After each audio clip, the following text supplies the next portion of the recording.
Hey guys, it's Clayton from Be Skill Be Fit here. For this week's brain break, I am going to be explaining step by step.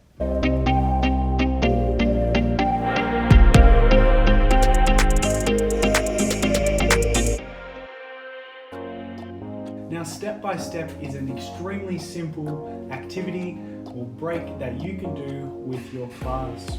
You're not going to need any equipment. All you're going to do, your students are going to line up across the back or across the side of your classroom.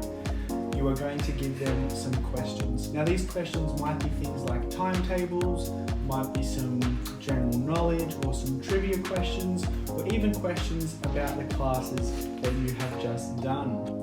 Now, each time you ask a question, if they get the question right, they take a step closer to the target.